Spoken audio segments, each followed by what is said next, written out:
ပြည်သူတွေရဲ့ရိုးသားမှုတွေပြည်သူတွေရဲ့ယုံကြည်ချက်တွေပြည်သူတွေရဲ့အားကိုးမှုတွေကိုအသုံးချသွားတာပြည်သူတွေကမင်းအောင်လှိုင်ကိုနိုင်အောင်တိုက်စေခြင်းလို့အားကိုးတယ်ယုံကြည်တယ်အဲ့ဒါကိုအလွဲသုံးစားလုပ်ပြီးတော့ရဲဆက်ဆက်စစ်တပ်နဲ့ပေါင်းပြီးစစ်တပ်တချို့ကြီးဖြစ်နေတာ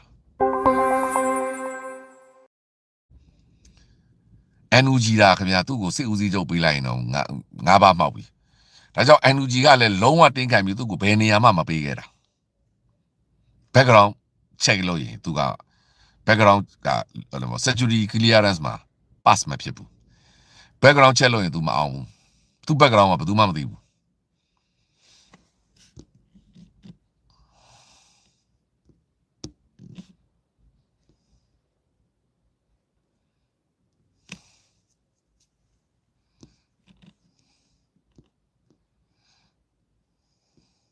အဲ့တော့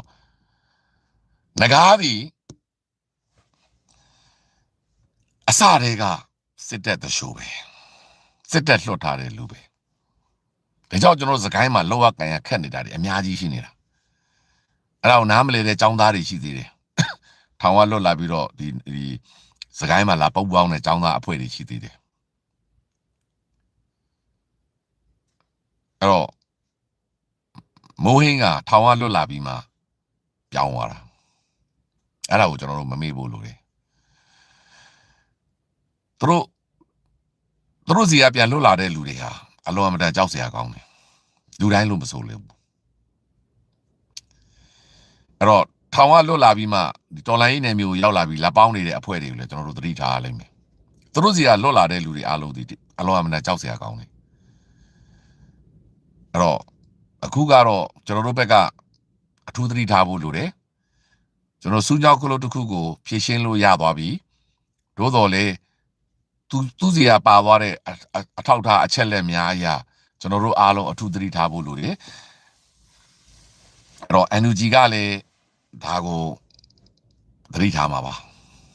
ဒီလိုပဲကျွန်တော်တို့ကပြောရမှာပါအဲ့တော့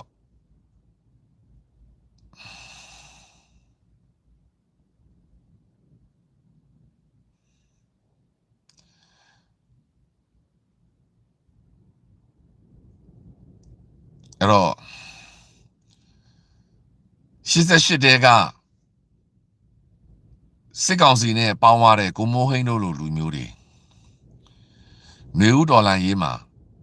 ရှိနေကြတယ်ဆိုတာကိုလည်းကျွန်တော်တို့မမေ့ကြဘူးလို့တယ်အဲ့တော့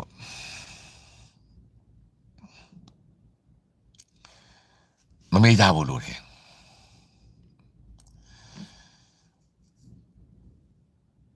88တဲကစစ်ထောက်လိုင်းရေးနဲ့ပေါင်းသွားတဲ့လူတွေတချို့သောသူတွေနေဦးဒေါ်လာရေးမှာရှိနေကြတယ်ဆိုတာကိုလည်းသတိထားဖို့လိုတယ်အဲ့တော့ဘုံနဂါးရဲ့ဂရက်ကဒီမှာတင်ပဲပြီးဆုံးသွားနိုင်တယ်ဒါပေမဲ့ကျန်တာတွေကတော့နောက်ဆက်တွဲတွေကတော့ရှင်းလင်းရေးတွေလုပ်လိုက်မယ်ပြီးရင်ကျွန်တော်တို့ဒီချစ်ဆက်ပြီးတော့ပို့ခိုင်မာတဲ့ COC တခုကိုတည်ဆောက်နိုင်မယ်အဲ့တော့ကိုတက်ကိုထောင်ကျင်တဲ့လူများအတွက်လည်းအကောင်းဆုံးသင်ခန်းစာပဲအကောင်းဆုံးသင်ခန်းစာတွေပဲအဲ့တော့အချိန်ကစကားပြောတာပါ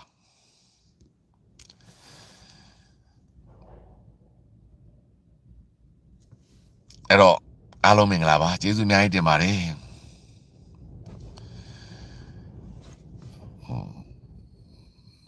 ကျွန်တော်ကအချက်လက်ကိုအခြေခံပြီးပြောတာလားဖြစ်တဲ့အတွက်မသေးကြတဲ့အချိန်မှာလူတစ်ယောက်ကိုမဆွဆွဲပါဘူးကျွန်တော်မှရှိတဲ့တန်တရားလေးတွေနောက်နေတယ်ကျွန်တော်မဆွဆွဲပါဘူးအခုကအပိုင်ပြောနေပြီဘာလို့လဲသူဒီစစ်တပ်ရဟတ်ရင်နဲ့လိုက်သွားတာဖြစ်တဲ့အတွက်သူဒီအပိုင်ပဲဒီအချက်လက်ကကျွန်တော်တို့ညင်းလို့ကိုမရဘူး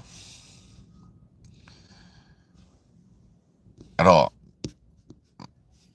comment bank ကိုလိုက်မဖတ်ပါနဲ့တော့သူရေးချင်တာရေးပါစေသူတို့ရေးတာကျွန်တော်တို့တက်ဘာမှမဖြစ်ဘူးဒါကြောင့်ဘာတွေဆက်ဖြစ်လာမလဲနောက်နေ့ကျရင်ငကားဘလို့ပွဲကမလဲဘာတွေဆက်ဖြစ်မလဲကျွန်တော်တို့စောင့်ကြည့်ကြတာပေါ့အဲ့တော့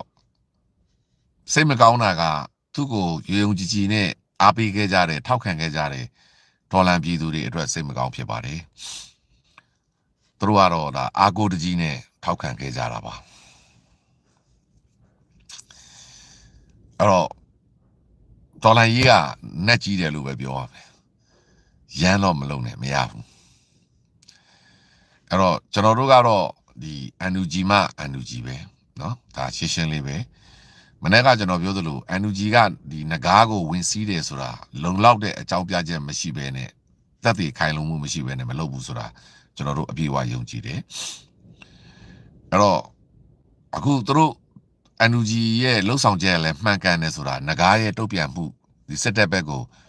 ရရင်နဲ့ပူပေါင်းသွားမှုတော့မဟုတ်လေသူတက်သူပြန်သွားမှုကနေအဖြေထွက်သွားတယ်အဲ့တော့အချိန်ကအဆုံးဖြတ်ပြီးသွားတယ်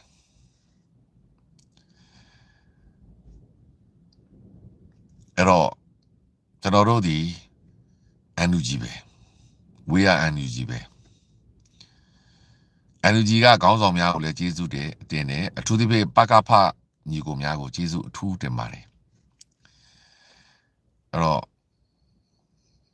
ကျွန်တော်ပြောပြီးသားပါနော်တစ္ဆာမှာဖောက်သွေးရေးကာလပတ်လုံးကျွန်တော်တို့ဒီအပြေအဝထောက်ခံပါအဲ့တော့သူကသစ္စာဖောက်တာမဟုတ်ဘူးသူကငကိုရဲတရှုအဲ့တော့မတူဘူးပေါ့သူကသစ္စာဖောက်သွားတာမဟုတ်ဘူးသူကငကိုရဲတရှုဗျအဲ့တော့သူကသစ္စာဖောက်တာမဟုတ်ပါဘူးနော်ငကိုရဲကတရှုပါအဲ့တော့ဒီချိန်မှာငကားကိုကာဗာလုပ်တဲ့လူများအားလုံးတရှုကိုကာဗာလုပ်ခြင်းပဲအဲ့ဒါကိုအထူးသတိရစေချင်တယ်ကျွန်တော်တို့ပိုစီလုံးဖို့လိုတယ် NUG ကလည်းအဲ့လိုမျိုးဖော်ထုတ်ပေးဖို့သူ့မှာတာဝန်ရှိတယ် NUG တာဝန်ကြီးတယ်ကျွန်တော်တို့ကမသိနိုင်ဘူးလေကျွန်တော်တို့မလုံနိုင်လို့တို့ခိုင်းထားတာလေနော်ကျွန်တော်တို့မလုံနိုင်လို့ NUG ကိုတာဝန်ပေးထားတာလေဒါမျိုးကို NUG ကဖော်ထုတ်ရမှာ NUG ထောက်လန်းရေးတွေ NUG ရဲ့သုံးသက်တဲ့လူတွေစစ်ရေးဥဆောင်တဲ့လူတွေတို့ကမြေပြင်မှာမွေချင်းချီမြင်ပါတယ်เนาะတို့ကပိုသိမှာပေါ့เนาะတို့စီရဲ့ဒီထောက်လန်းရေးသတင်းအချက်တွေပေါက်ကြားသွားတာတွေမြေပြင်ဒီစခန်းတွေရဲ့လက်တီတဲ့လောင်တီတွတ်တွေကိုအတိအကျစစ်တပ်ဘက်ကလာပြီးဘုံကျဲတာတွေတို့သိတယ်ဘယ်ရတာတွေလွတ်သွားတယ်လေဒါတွေအလုံးတို့ထောက်လန်းရေးသတင်းရလာငကားကိုဝင်စီးတာပဲမပိုင်မဲနဲ့ NUG မလုပ်ဘူးခင်ဗျကျွန်တော်အဲ့ဒါကို NUG ကိုအပြည့်အဝယုံကြည်တယ်ပိုင်လို့လုပ်တာကျွန်တော်တို့ကိုလည်း NUG ကအသိပေးစရာမလိုပါဘူးဟိုပွဲပြီးတော့အပြေထွက်တာပဲလေနော်ကျေးဇူးတင်တယ်ဒါပေမဲ့ NUG ကသတင်းစာရှင်းလင်းပွဲလုပ်ပြီးရင်တော့ပိုကောင်းတာပေါ့ဗျာနော်အဲ့တော့ NUG ကပကဖတွေပသုံးလုံးတွေ MOD ရဲဘော်တွေ PDF တွေစစ်ရေးကောင်းဆောင်တွေအားလုံးကိုကျေးဇူးတင်ပါတယ်အမှပြည်သူတွေကမြန်စောစောစီသိတော့ပိုကောင်းတာပဲအခုနောက်တောင်ကြာနေပါပြီเนาะ तू ပူညံစနေတာ2023နဲ့ကဆိုတော့3နှစ်လောက်ရှိနေပြီအဲ့တော့ဟုတ်ပါတယ်အမေရိကကဖန်ရေးစာကြီးထောက်ပြနေတာကြားလာပြီအစတည်းကပြောနေတာအချက်လက်တွေနဲ့ပြောနေခဲ့တာပါအဲ့တော့ NUG ကျေးဇူးတင်တယ် NUG ကိုလုပ်ပါကျွန်တော်တို့လုံးဝအောင်မြင်မယ်အဲ့တော့ကျွန်တော်တို့ကိုစိတ်ပူပြီးတော့ပို့ပေးနေကြတဲ့ဟိုမိတ်ဆွေများပေါ့နော်ဆိုရနေတက်မတော်အားမိတ်ဆွေများပေါ့သူတို့က NUG ကိုဟိုဖောင်းထုခံရမှာသူတို့ကစိုးရိမ်နေဘုံနဂါးကိုဝင်တိုက်တာဖြစ်တဲ့အတွက် NUG ကိုအဖြစ်ပြောခံရမှာစိုးရိမ်ကြတယ် NUG ထောက်ခံကြသောညီကိုမောင်နှမများကိုလည်းကျေးဇူးတင်ပါတယ် NUG ကိုဝိုင်းမှုစိတ်ပူပြီးလို့သူတို့ကရိုးသားသားပေါ့နော် NUG ကဘုံနဂါးကိုဝင်တိုက်တယ်ဆိုရင်အချင်းချင်းများဖြစ်သွားမလား NUG လက်လွန်ချွင်လွန်ဖြစ်သွားရင်ဒါအပြောခံရမယ်ပေါ့အဲ့ဒါမျိုးသူတို့ကစိတ်ပူပြီးတော့ကျွန်တော်ကို message တွေပို့ကြနော်ဒီ voice message တွေက message တွေပေးပြီးသတင်းပေးကြတဲ့ညီကိုမောင်နှမများကိုကျေးဇူးတင်ပါတယ်အခုကစိတ်မပူပါနဲ့တော့ပွဲပြီးသွားပါပြီ NUG မမားပါဘူး NUG ဒီမှန်မှန်ကန်ကန်လုပ်လိုက်တာပါနော် NUG ကစစ်တပ်ရဲ့တရှူကြီးကိုဖမ်းပြလိုက်တာပါပို့လိုက်တာပါဒါပေမဲ့လက်မတင်လေးလွတ်သွားတာပေါ့ဗျာနော်အဲ့တော့ဒီပကဖတွေကိုပသုံးလို့တွေကိုထောက်ခံကြပါပသုံးလို့တွေကိုကူညီပေးကြပါကျွန်တော်မှဆိုရင်လည်းတောင်သာပကဖတို့ဘာတို့ဟာဆက်သွယ်နေကြပါတယ်သူတို့ကလည်းတက်နိုင်သူများကူညီပေးကြပါပသုံးလုံးတွေဟာကျွန်တော်တို့နေဦးဒေါ်လာရေးရဲ့ရှေ့တန်းနေပါလို့နော် သူတို့ကိုအမြင်မဆောင်ကြပါနဲ့ဒီမဟုတ်တဲ့ဆန္ဒပြတာလေးတွေဘာလေးတွေနဲ့ပတ်သုံးလို့တွေကိုအထင်မလွဲကြပါနဲ့သူတို့လည်းလူသားတွေဖြစ်တဲ့အမှားရှိနိုင်ပါတယ်အန်ယူဂျီမှာရှိနေတဲ့ပတ်သုံးလုံးများကိုပြည်သူတွေဆက်လက်ပြီးဝန်းရံပေးကြပါထောက်ခံပေးကြပါပတ်သုံးလုံးများဟာပြည်သူမျက်နှာတစ်ခုတည်းနဲ့သူတို့အသက်တွေကိုစုံပြီးတော့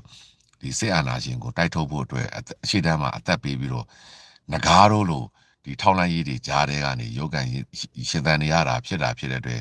ဒီပကဖတွေပသုံးလုံးတွေကိုကူညီပေးကြပါထောက်ခံပေးကြပါလို့လည်းကျွန်တော်ကြားတဲ့ကနေဝင်ရောက်ပြောဆိုပေးခြင်းဖြစ်ပါတယ်အဲ့တော့ပသုံးလုံးတွေပကဖတွေ PDF တွေလည်းဒါကျေးဇူးတင်ပါတယ်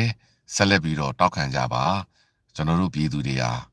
အချိန်တိုင်းကြောက်ကြကြရင်မငုတ်ပါဘူးပြီးတော့ NUG ရဲ့ဥဆောင်မှုနဲ့ NUG ရဲ့ဒီခေါင်းဆောင်မှုကိုရုံရုံကြည်ကြည်နဲ့လိုက်ကြပါဒီနောက်လိုက်ကောင်းမှဖြစ်အောင်စူးစမ်းကြပါထိုနည်းတကောင် NUG ကလည်းကိုလူတွေကိုကောင်းကောင်းမွန်မွန်လက်နဲ့တက်ဆင်နိုင်အောင်ပတ်စံများများရှာနိုင်အောင်စူးစမ်းပါကိုလူတွေကိုများများဂရုစိုက်ပါအဲ့တော့နှုတ်နှစ်ဖက်အပြန်အလှန်ယုံကြည်မှုရှိပါတယ် NUG ကိုတွေးခွဲမဲ့စကားတွေကိုရှောင်ကျဉ်ကြပါ NUG ကိုထိုးခွဲမဲ့စကားတွေကိုရှောင်ကျဉ်ကြပါ NUG ကိုဝိုင်းရံပတာလင်ကျွန်တော်တို့ຫນွေဦးဒေါ်လာရေးကရှေ့ဆက်သွားလို့ရမှာပါထိုနည်း၎င်းမဲ့ NUG ခေါင်းဆောင်များအနေနဲ့လည်းတိုင်းသားခေါင်းဆောင်များနဲ့အမြန်ဆုံးဆွေးနွေးပေးပါသဘောတူညီချက်ရရှိအောင်အမြန်ဆုံးလုပ်ပေးပါပြည်သူတွေအားလုံးမျှော်လင့်နေပါတယ်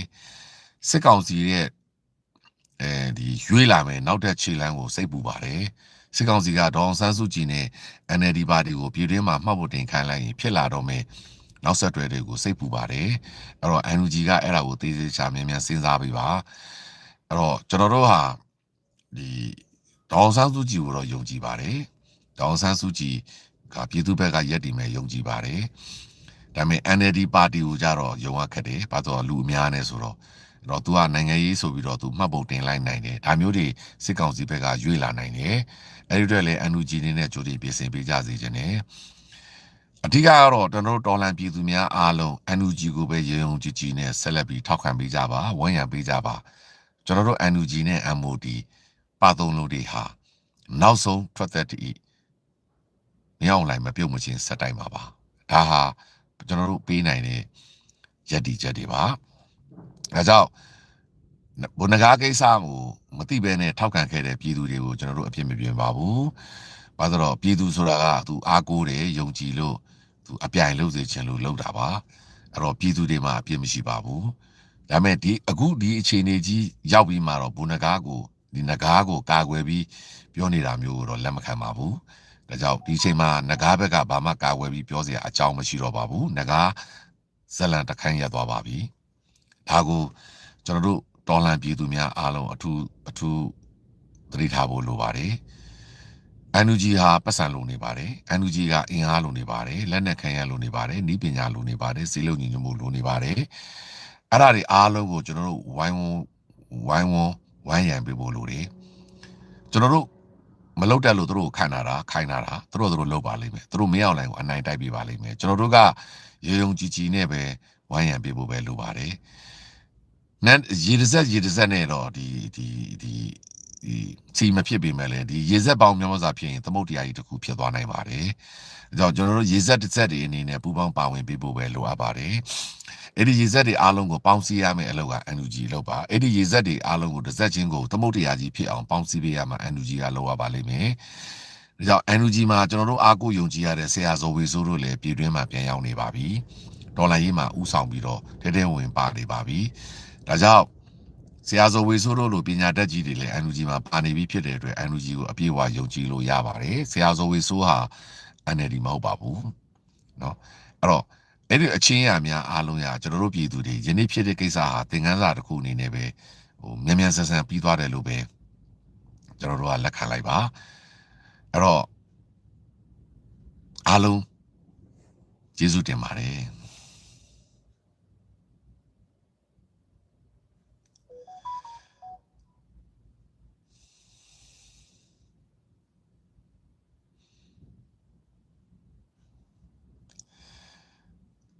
အဲ့တော့